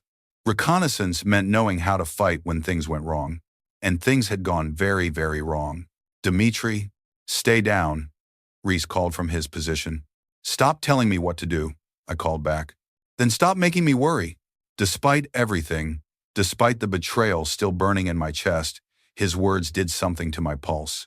Focus. I needed to focus. I studied the arrow patterns. Whoever was up there had height advantage but limited mobility. The rocks were too unstable for quick repositioning, which meant if we could flank them, get above them somehow, we'd turn this around. "Northeast ridge," I shouted to Callum. "There's a path. Narrow, but it leads above their position." He looked at me, then at the ridge, calculating. "How do you know?" "Because I pay attention," I pointed. "See how the rocks angle? There's a natural shelf that runs parallel to their position. Get up there, and you're above them. It's a death trap if they see us coming, not if they're distracted." His eyes sharpened. "What are you thinking?" "I'm thinking someone needs to draw their fire while you climb." I gripped my knife tighter. "I'm good at being bait." "Absolutely not. It's not your decision." "Like hell it's not." He moved closer, ignoring the arrows. "You're not putting yourself in danger for us. I'm putting myself in danger for me." I met his gaze. "Because if I don't, we all die here. And I'm not ready to die yet." Another arrow. Closer this time. Marcus had taken cover near one of his fallen soldiers, trying to stop the bleeding. His face was grim, focused. For all his political maneuvering, he was still a soldier at heart. "Dimitri," Rhys said suddenly beside me. When had he moved? "If you do this, you follow my lead." "Exactly. No improvising. I'm a reconnaissance specialist. Improvising is literally my job." "Was your job?" His eyes burned into mine. "Now your job is staying alive. Romantic. Practical." He grabbed my chin, forcing me to look at him. "You want to prove you can survive out here? Fine. But you survive by being smart, not reckless. This is smart. This is suicide with extra steps." "Then I guess I'm suicidal." I pulled away from his grip. "Are we doing this or not?" Callum cursed, low and vicious. "Nolan, take the northeast path. Dimitri and I will draw their attention. Rhys, cover us." "That's not the plan," I said. "That's my plan." His tone left no room for argument. "You want to help? Fine. But you're not doing it alone." Before I could argue, he grabbed my hand and pulled me from cover. We ran, low and fast, zigzagging between boulders as arrows chased our footsteps. My legs screamed protest, but adrenaline drowned it out. "There." I pointed to an outcropping that would give us cover and visibility. "We can bottleneck them from there." We reached it just as an arrow sparked off the stone beside my head. Callum positioned himself between me and the ridge, his body a shield I didn't ask for. "Move," I said. "No. You're blocking my line of sight." "Good." "Callum." I shoved him. "I'm not some fragile thing that needs protecting." "I know that." He looked at me, and the raw emotion in his eyes made my breath catch. "But that doesn't mean I'm not going to try." An arrow embedded itself in the rock above us. Then another. They were focusing fire on our position, exactly as planned. "It's working," I said. "Nolan should be moving. If he's not dead already." Optimistic. Realistic. He peered around the edge, calculating. "We need to keep them focused here for another 2 minutes minimum." "I can do 2 minutes." "Can you?" I grabbed a rock and hurled it toward the ridge. It clattered against stone, drawing attention. More arrows followed, but they were coming from predictable angles now.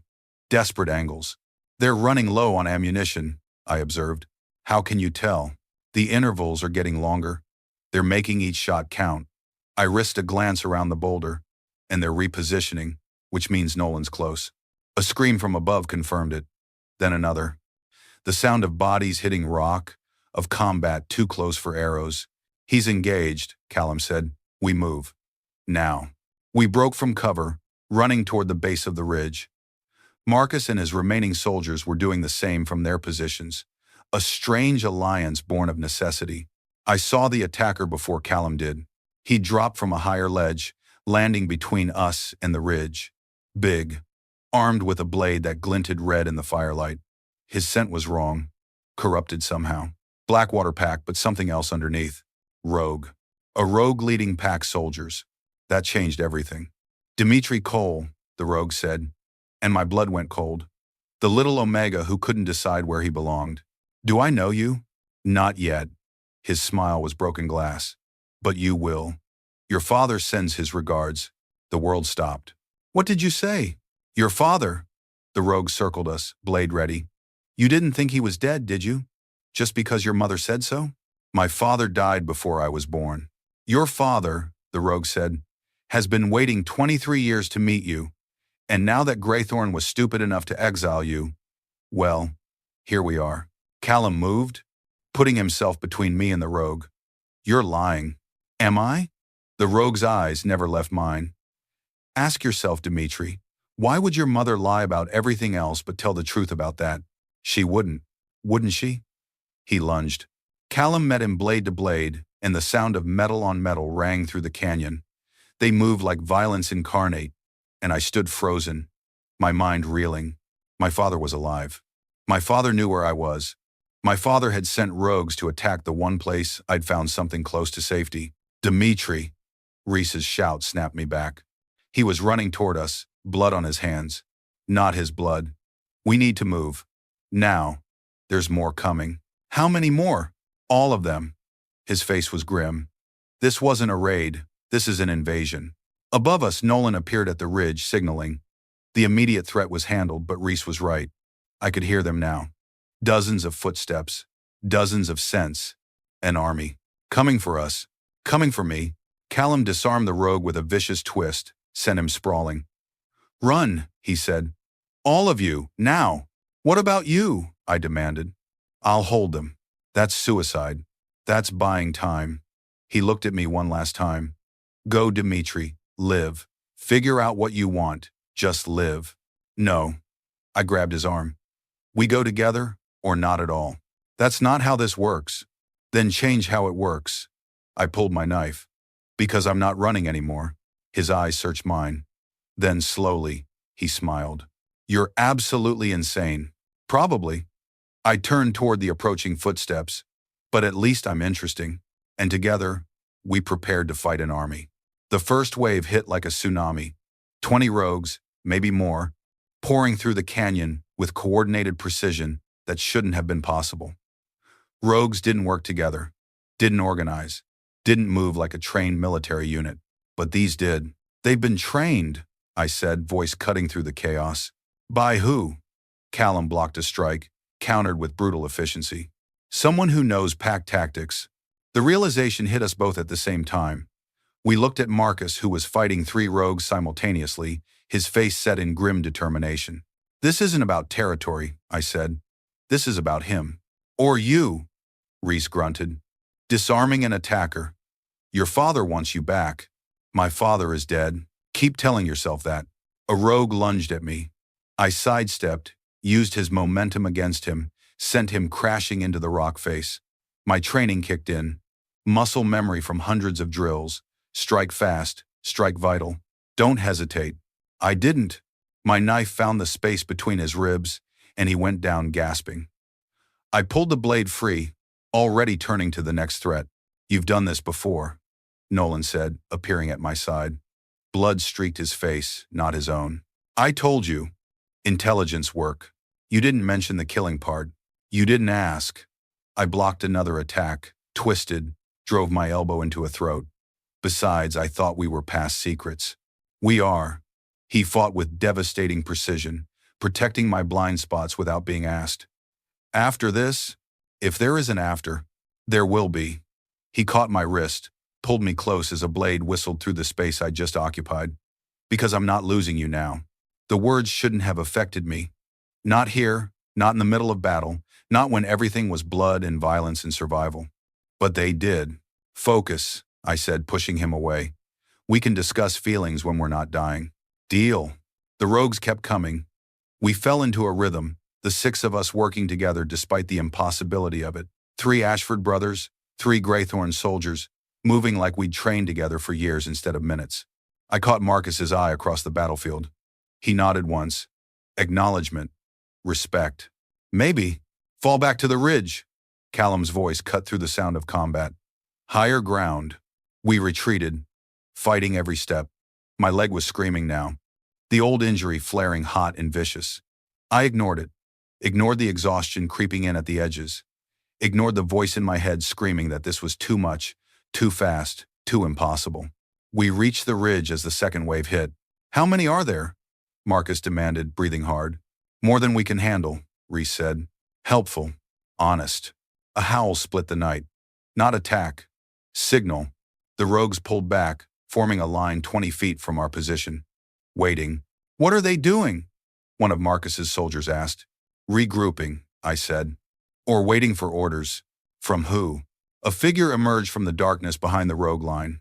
Tall, broad-shouldered, moving with the kind of confidence that came from absolute certainty of victory.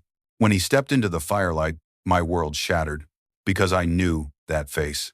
I'd seen it in photographs my mother kept hidden, in the one letter she'd left me, sealed and marked open after my death.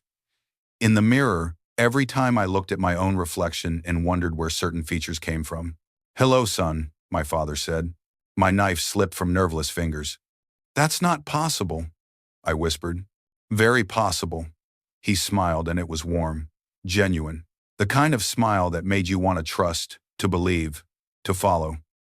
Your mother was an excellent liar, but even she couldn't hide you forever. She said you were dead. She said what she needed to say. He spread his hands, weaponless, non-threatening. To protect you, to give you a chance at a normal life. Normal. The word tasted like poison. You call getting exiled normal? I call it inevitable. He took a step closer. The rogues parted for him like water. You were never meant for pack life, Dimitri. You're too strong, too smart, too everything they fear. So you sent an army to prove it? I sent an army to retrieve you. His eyes, gray like mine, held something I couldn't name. And to deal with the men who've been lying to you. I'm not lying, Callum said, moving to my side. Aren't you? My father's gaze shifted to him. Did you tell him what you did to Victor Strand? The real reason you killed him? It was self-defense. Was it? My father tilted his head. Or was it because Victor discovered what you 3 really are? The brothers went still, completely, utterly still. What are you talking about? I asked. They didn't tell you. My father's smile widened. Of course they didn't. The Ashford brothers aren't just rogues, Dimitri. They're experiments. The word landed like a bomb. What? 15 years ago, Greythorn Pack was running a program, trying to create stronger alphas through chemical enhancement. He gestured at Callum, Rhys, Nolan. They were the successful trials. Enhanced strength, speed, healing, perfect soldiers. That's insane, I said. That's true, Marcus said quietly. I whipped around to face him. You knew? I shut the program down. His expression was carefully neutral. When I discovered what they'd done to volunteers who didn't understand the risks. Volunteers, Callum's voice was ice. Is that what you're calling it now? You signed the forms. We were 17. Rhys's hands were shaking. We didn't know what we were agreeing to. And Victor Strand? My father asked. What did he know? Silence. He found the files, Nolan said finally. Threatened to expose the program. Expose us. So you killed him, my father finished. So I protected my brothers, Callum corrected, from a pack that used us like lab rats, and then tried to bury the evidence. My mind was spinning. Enhanced alphas, secret programs, murder that might have been justified. Every piece of information was rewriting everything I thought I knew. You lied to me, I said to Callum. I omitted. That's the same thing. Is it? He met my eyes. Because you've been in intelligence work, you know the difference between lying and operational security. Don't use my own tactics against me. Then don't pretend you wouldn't have done the same thing. He was right. I hated that he was right. This is all very touching, my father said. But I didn't come here for family therapy. I came for my son. I'm not going anywhere with you. You don't have a choice. He gestured, and the rogues advanced. You can come willingly, or I can take you. Either way, you're leaving with me tonight. Over my dead body, Callum said. That, my father said pleasantly, can be arranged. The rogues charged. But this time, something was different. This time I wasn't just fighting alongside the Ashford brothers. This time, I was fighting for them. My knife found throats, ribs, soft tissue. I moved like water, like smoke, like the ghost I'd been trained to be. And beside me, Callum fought with inhuman speed, Rhys with impossible strength, Nolan with devastating precision. Enhanced, the word kept echoing in my head. They'd been experimented on, used, turned into weapons. And they'd survived anyway, built a life anyway, learned to be human anyway. Dimitri! Rhys's shout came too late. I turned, saw my father's hand reaching for me, saw the syringe glinting in his other hand, felt the needle pierce my neck. Sleep, my father said softly. We'll talk when you wake up. The world tilted. Callum's roar sounded distant. Rhys's hands on my shoulders felt like a memory, and as darkness claimed me, I heard my father's voice one last time. Don't worry, son. I'm taking you home. Then nothing. Except nothing wasn't empty. It was full of voices. Distant at first, then closer. Arguing, my father's smooth baritone, someone else, unfamiliar, and underneath it all, a steady beeping that reminded me of hospital equipment. My eyes wouldn't open. My limbs wouldn't respond. But my mind was clearing, burning through whatever he'd injected me with, through sheer stubborn will. The bond is already forming, the unfamiliar voice said. Clinical. Detached. If we don't sever it now, it'll be permanent. I don't want it severed. My father's voice, closer now. I want it redirected. That's not how it works. Make it work. You're the expert. A pause. Then, the procedure is experimental. He might not survive. He'll survive. He's my son. Rage flooded through me, hot and clarifying. The fog lifted completely, and I opened my eyes. White ceiling. Medical equipment. Restraints on my wrists and ankles. Silver, which meant they knew what they were doing. Silver burned omegas, suppressed our abilities, kept us docile. They'd miscalculated. I'd built up a tolerance during my military training. Exposure therapy, they'd called it. Insurance against capture. The restraints were tight, but not impossible. You're awake. My father appeared in my field of vision, smiling like this was a family reunion instead of a kidnapping. Good. The sedative was stronger than I anticipated. Where am I? My voice came out rough, but steady. Somewhere safe. Somewhere the Ashford experiments can't reach you. They're not experiments. They're people. They're weapons. He sat in a chair beside the bed, crossing his legs casually. Created by a system that uses and discards, just like they were about to do to you. They weren't using me, weren't they? He leaned forward. 3 enhanced alphas, isolated for 15 years, suddenly finding their perfect omega right on their doorstep? That's not fate, Dimitri. That's opportunity. The words tried to dig into my certainty, tried to plant doubt, but I'd seen Rhys's eyes when he touched me, heard Callum's voice crack when he admitted the truth, felt Nolan's hands shake when he said he wasn't losing me. You're wrong, I said. I'm realistic. He stood pacing. Your mother tried to give you a normal life. I'm trying to give you freedom. Real freedom, not the illusion of choice between one cage and another. By kidnapping me? By showing you what's possible. He gestured, and the unfamiliar voice materialized into a person. Tall, beta by scent, wearing a lab coat. Dr. Pierce has been studying bonds for 20 years. He can break what they started. Give you back your autonomy. I don't want it broken. You don't know what you want. The bond is clouding your judgment. No. I tested the restraints, felt them give slightly. Good. The bond is the first clear thing I've felt in years. My father's expression hardened. Then you leave me no choice. Dr. Pierce, begin the procedure. Wait. The word came out sharper than intended. You want to talk about truth? Let's talk about why you really want me here. I told you, you're my son. I'm also your leverage. The pieces were clicking together, intelligence training kicking in. You didn't just want to retrieve me. You wanted to use me against Graythorn, against Marcus, against anyone who knew about the enhancement program. His smile faltered. just slightly. Because I'm proof, I continued, working the restraints while I talked. Proof that pack bloodlines aren't pure, that their precious hierarchy is built on lies. And if they exiled me for my father being rogue, what do you think happens when everyone finds out what they did to those three brothers? Clever boy. I was trained by the best. The restraint on my right wrist gave. I kept my hands still, didn't let him see. So what's the real plan? Expose Greythorn? Start a war? Build your own pack on the ashes? All of the above. He wasn't bothering to lie anymore. With you as the symbol, the rejected Omega, who survived, who came back stronger. With you pulling the strings, with us building something better. No. The word was absolute. I'm done being used. I snapped the restraint, lunged for the doctor.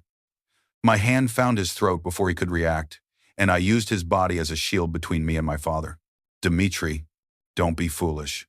Too late for that. I grabbed a scalpel from the medical tray with my free hand. I've been foolish since I trusted you might actually care. I do care. You care about what I represent. That's not the same thing. I backed toward the door, dragging the doctor with me. And I'm not interested in being your propaganda tool. You won't survive out there alone. Good thing I'm not alone. The door exploded inward. Callum came through first, moving with that enhanced speed, eyes wild and searching. They found me, and relief crashed across his features so intense it hurt to see. You're alive, he said. Barely.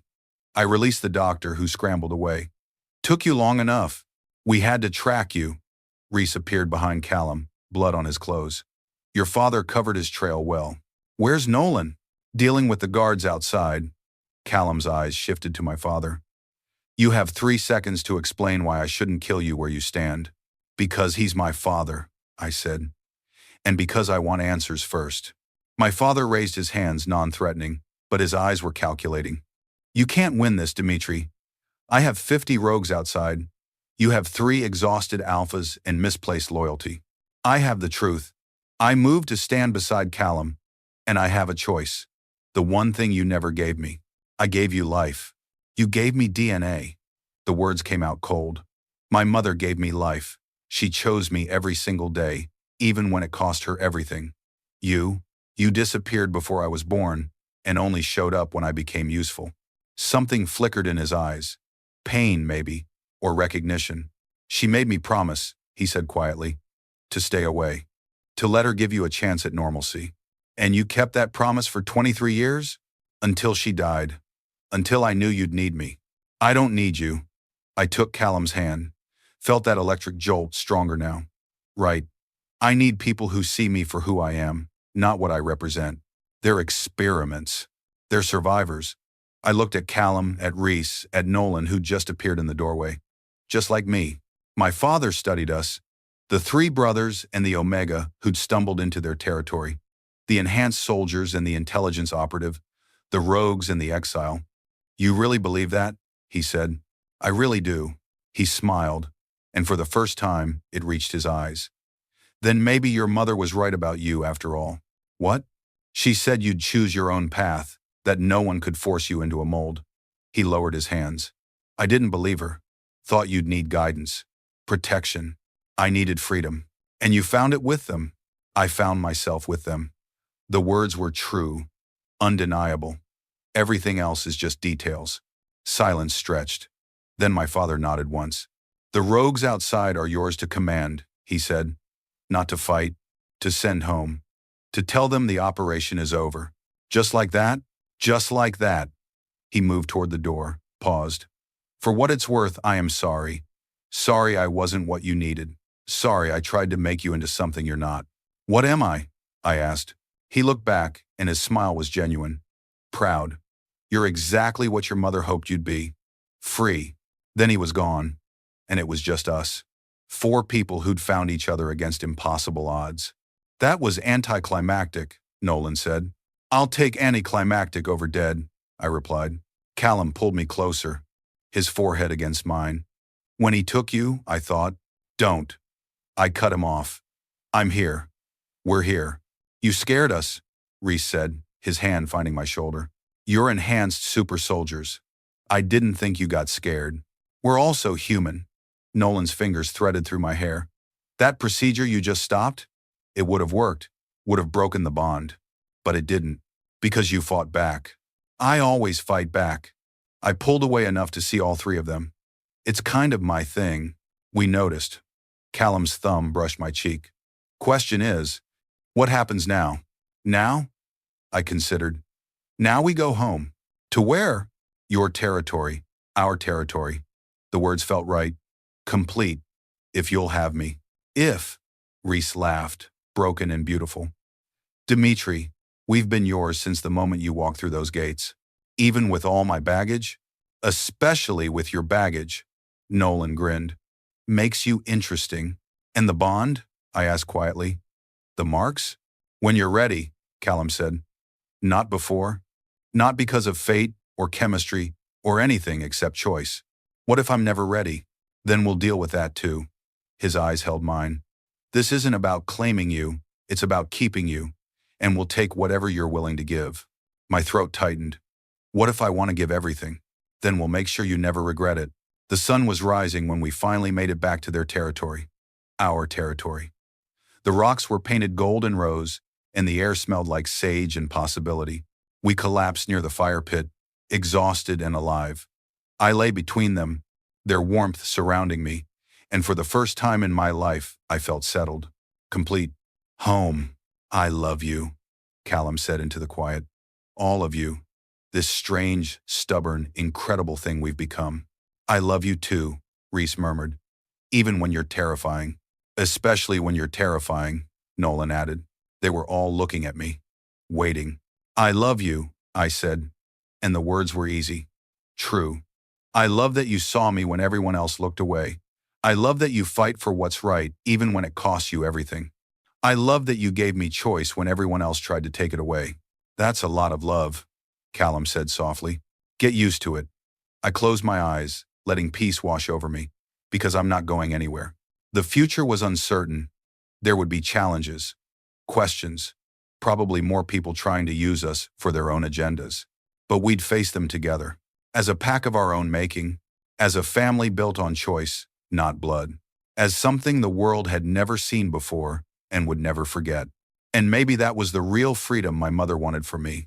Not safety, not acceptance, but the courage to build something new. So here's my question for you. When was the last time you fought for something that scared you? When did you last choose the terrifying unknown over the comfortable lie? Because that's what love is. That's what freedom is. It's walking through fire and trusting that what's on the other side is worth the burns. Thank you for walking this journey with us, for believing that broken things can heal, that exiled hearts can find home, that love in all its forms is worth fighting for. I love you all. Dimitri.